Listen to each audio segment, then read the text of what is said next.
Hello, my name is Grace Gardner, and welcome to my dramaturgical packet on the lemon. I am also the writer of this piece, and I am pleased to be sharing this with you as it is my honors thesis for graduation with honors from Coastal Carolina University. This piece is in a dark screen podcast format, and it is my glossary. We'll be going through some terms that need some contextualization or are entirely unfamiliar. Please share in the comments if there are any other words or phrases that you might find to be worthy of some additional explanation. The first word in the piece that deserves a little bit more explanation than normal is limoncello. Limoncello is an Italian liqueur made of lemon peels soaked in some vodka.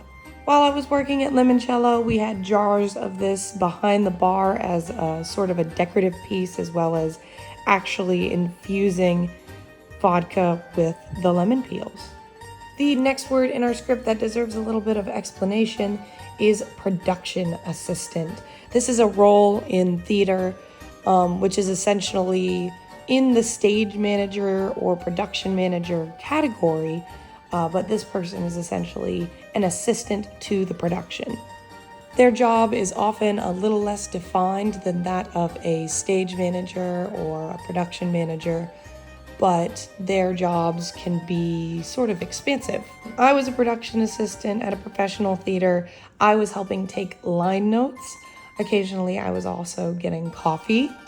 Working on a new play festival, I did a lot of printing scripts as a production assistant and running deliveries between offices, nearby areas, and to the theater. Another word that gets mentioned a lot in the play is Prosecco. Prosecco is made from the Prosecco grape or the Glera grape. My research indicates that these names of grapes have been sort of used interchangeably throughout history. In 2009, a change occurred when Prosecco was promoted to controlled destination of origin status, making it illegal for wine producers anywhere outside northeastern Italy to label their wines as Prosecco. That being said, Prosecco is allowed to be 15% of other grapes.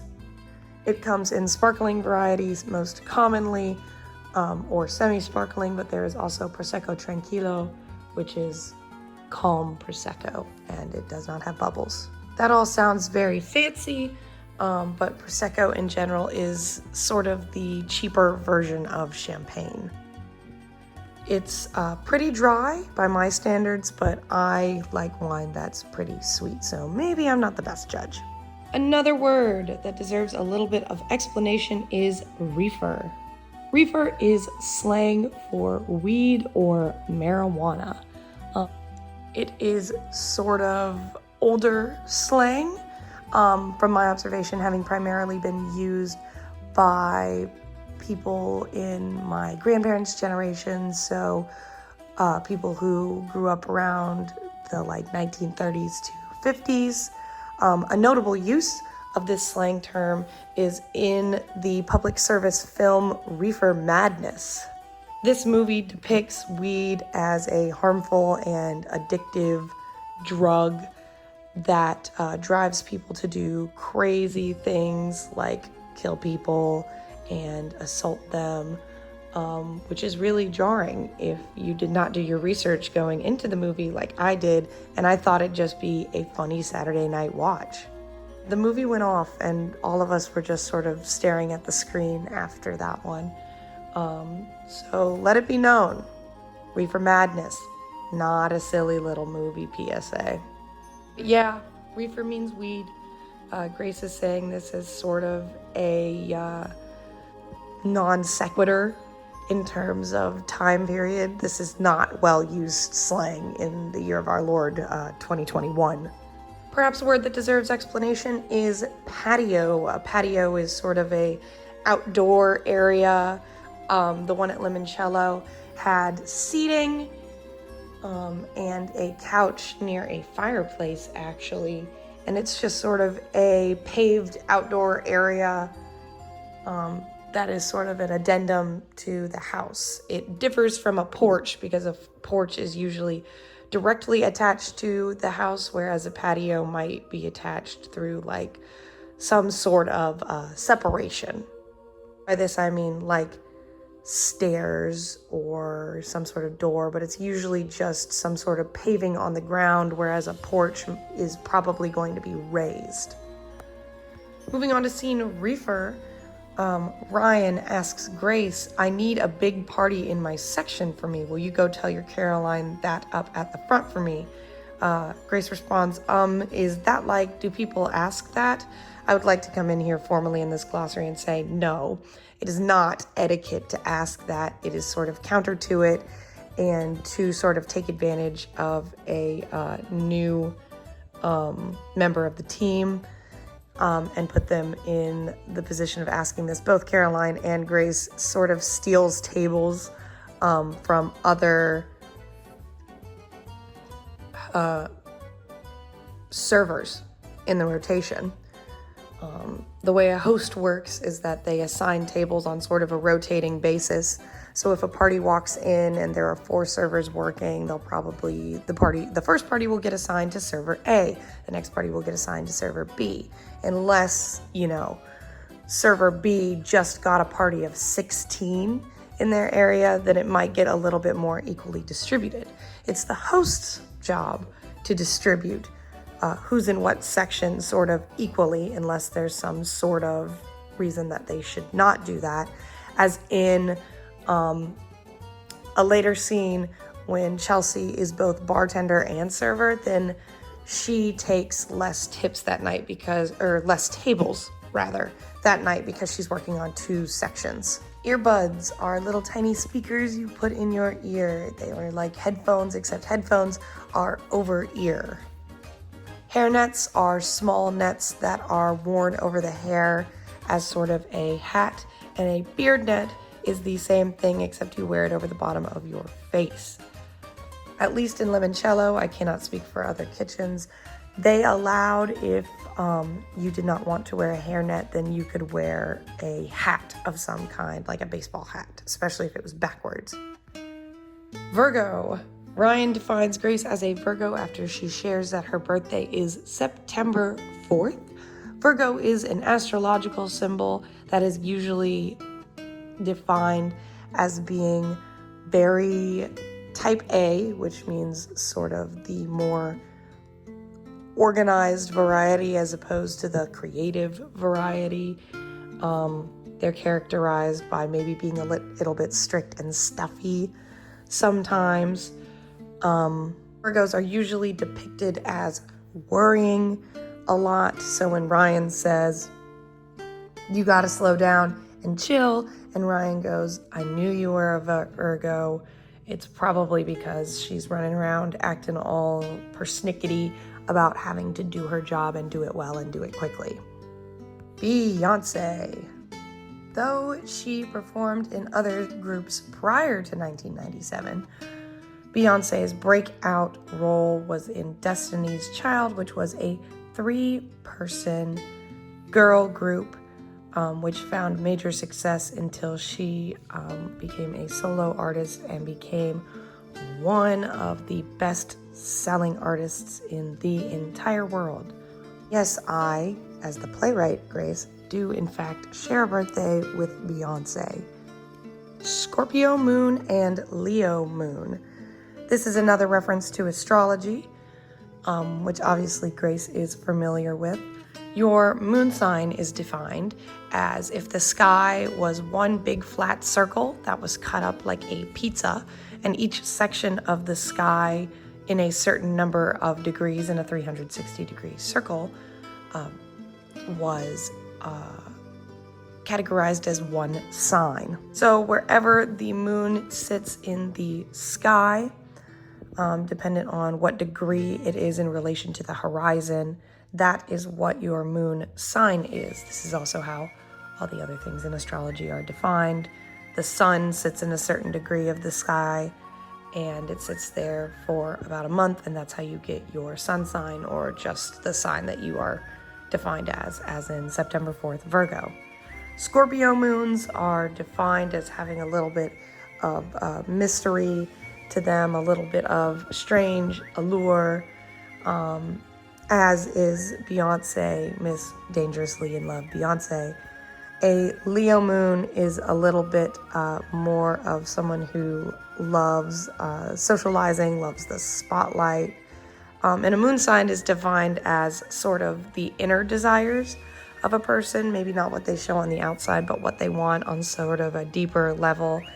And so defining Grace as a Leo moon may be saying that she loves being recognized for what she does well.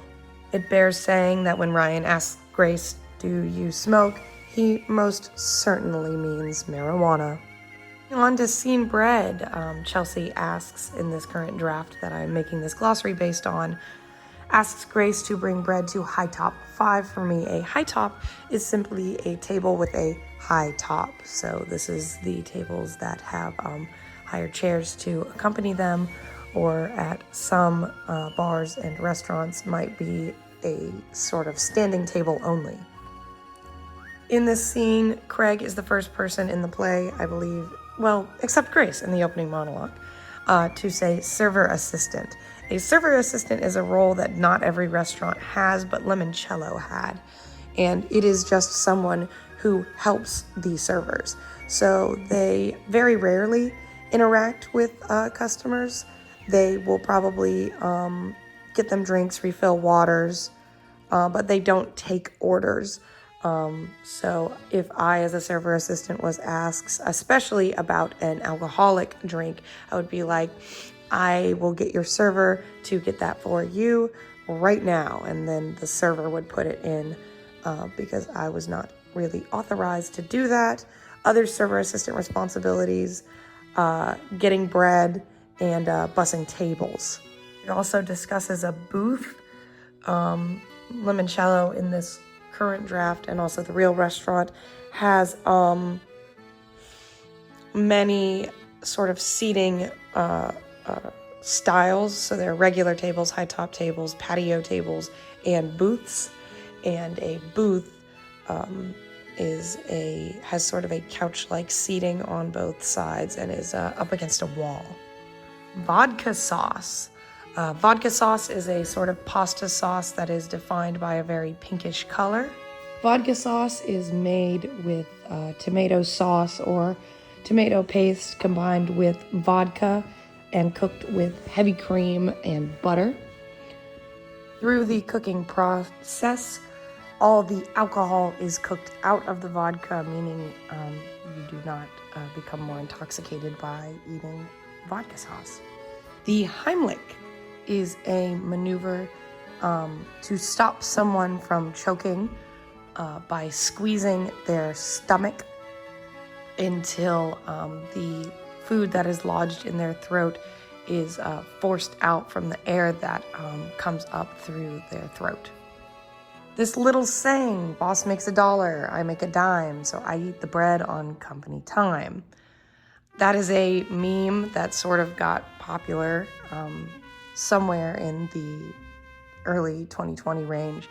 And the format is boss makes $1, I make a dime, and then you fill it in with, after that, with whatever you do on company time, and sort of to equalize what it seems like you should be getting paid. Because why is your boss making $1 when you only make a dime if you're doing the same amount of hours and labor? That's 10 times more that your boss is making. So on company time, to sort of equalize the pay, Grace eats the bread. This is the point in scene gossip where I should address the fact that there is a slur written into the text. This was an intentional choice by the author, who is me.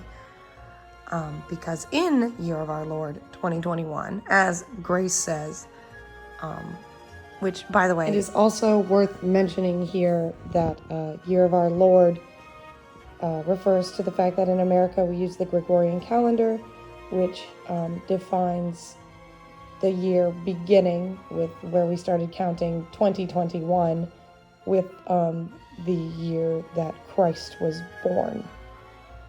I won't say the slur on here in case that is a point of discomfort for many people, but what the dishwasher says in the text is a slur that is used offensively towards queer and gay people, primarily homosexual men. Sources sort of dispute the etymology of the word, but in any case, the context in 2021 is that it is a outright offensive and harmful term that only should be reclaimed by members of the queer community.